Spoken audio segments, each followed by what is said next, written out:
One Piece chapter 1016 is out, and this time we get a little more on the idea of theory crafting with Kaido.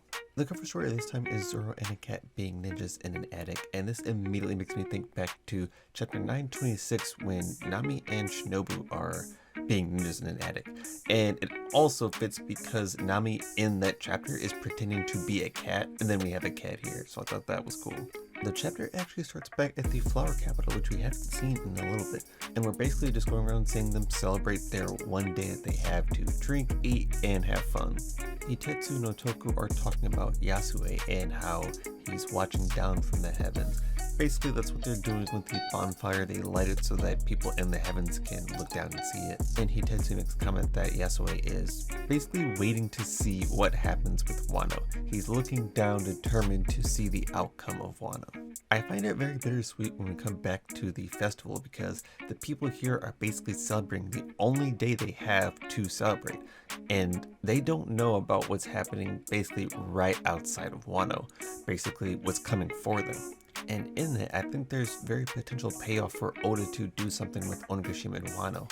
So the idea that maybe Onigashima is going to drop or won't reach Wano, I think we can pass that aside.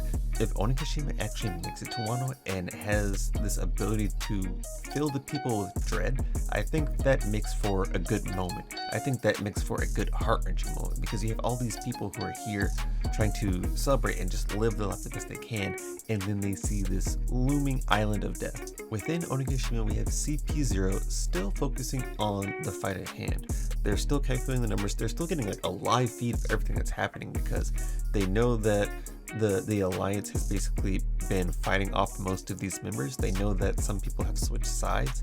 They have very accurate information on what's currently happening in the battle. I would assume it's because the Marys in the room are transmitting information, but normally I thought those would have to be a spoken form of information. So I'm wondering if there's some kind of visual that they're getting, or if someone's just updating them on the side and we're not seeing that part. I don't mind the idea of CP0 being here for exposition and kind of giving us a overview of what's happening in the battle, but I want to make sure that something comes out of it.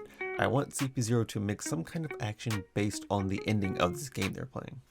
Bao Huang gets a message that Momo has fallen, and we all know that he hasn't. We all know that him and Shinobu are still fine. In fact, I think that Momo switched to dragon form during that fall and is probably carrying them back to the island. We know that Momo has a fear of heights, and it's very possible that falling from that far up high could have triggered him to kind of switch back to his dragon form. At this point, Bao Huang's goal is to take this information and use it to lower the morale of the Alliance even more. And it's ironic because what happens here and with the rest of the chapter is that we actually see the Beast Pirates' morale start to lower. And that's not even adding to the fact that they haven't switched all of the gifters over yet. So I think in the next upcoming chapters, we're going to see a huge shift in morale. We're going to see the Alliance boost up because they're going to see that Momo's still alive. They're going to see that Luffy's still alive. And then we're going to see the Beast Pirates lose the morale because they're going to see, Queen getting defeated. They're going to see that the leaders of the Alliance are still alive and they're going to lose the morale. They're going to lose the will to fight. Now, Bao Huang heads to the live floor to spread the news, and that's actually where we run into Nami and Usopp.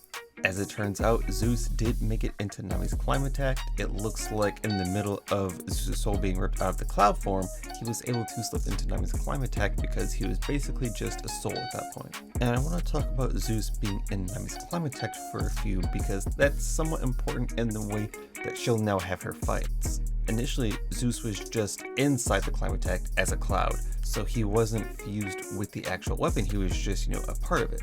At this point, he's actually fused with it, so not only can he amplify electric attacks, but he can change the shape and he can manipulate the Climatect as if it was his own body. I think this is a double-edged sword because now that we have Zeus, we do have amplified attacks and we do have more flexible attack moves, but we also have the fact that Zeus can do things on his own. So what we saw from how he was acting with Big Mom, he has the potential to act here in which maybe he doesn't listen, maybe he's distracted. Zeus might underperform in some areas because we know that Zeus is kind of an airhead. Zeus also mentions that he can't leave without Big Mom's powers. So what we're looking at here is either another interaction between Big Mom and Nami, or they don't interact at all and Nami keeps Zeus. I don't expect Big Mom to just leave her soul with Nami, so if she sees it, I expect her to take it. But with Nami being a cat burglar, I do think it's not out of the realm of possibility for her to either hide or keep the idea that Zeus is with her a secret. Basically stealing Zeus from under Big Mom's nose when she thinks he's dead.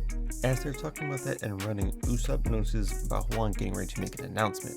And before he can do anything or change anything about that, in comes Best Girl Ulti. Now if you guys have watched my other videos, you know that I absolutely love Ulti and I definitely want more of her. So I was happy to see her back, but obviously she's taken out Usopp, so that's not cool. We can see the side where Big Mom landed her Mazer cannon attack, and it looks like Ulti has at least on the outer side healed. You know, you don't see like blood gushing out, you don't see a hole or a gape in that area, you kind of just see bruised skin and then a hole in her cape. So I'm wondering if that's part of her zone ability where she healed really fast, or if the Mazer cannon does more internal damage than it does external. Ulti grabs Otama again because Ulti knows at this point that Otama is the reason things are going so badly, and her idea is to take out Otama in general. Usopp, while still on the ground, makes a shot that separates Otama and Ulti, and this gives Nami a chance to use a Thunderbolt on Ulti. Now if we hop back to chapter 10-12, in the video there I asked a poll about who is going to end up beating Ulti, and a lot of you still said Nami even though it looked like Big Mom had taken the win. And in this chapter, we kind of get that Nami wins. This is the more lightning, bigger lightning moment that Nami was talking about, because she uses Zeus to use a Thunderbolt, and even though she initially misses, Zeus has the ability to redirect his own attack, and so he makes sure this one lands and it looks like it takes Ulti out.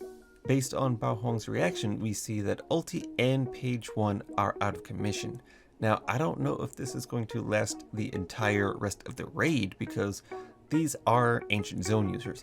They are known for durability and they're known for their regeneration. So we'll see how long they're actually out for. I honestly don't think they're done yet. I also want to point out the fact that Usopp did a lot this chapter. I feel like that might get overlooked a little bit just because, you know, he's doing what we expect him to do.